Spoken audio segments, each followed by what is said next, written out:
E quando deita e olha pro teto, vem a pergunta: será que se fosse hoje a gente dava certo?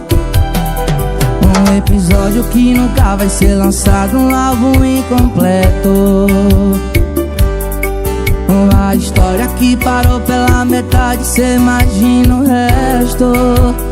É saudade que toma, que toma, que toma conta de mim, e não me dá remorso, nem raiva, nem ódio da pena do fim.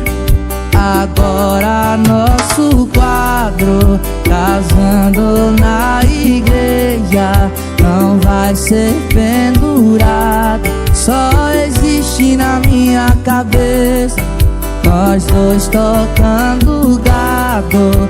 A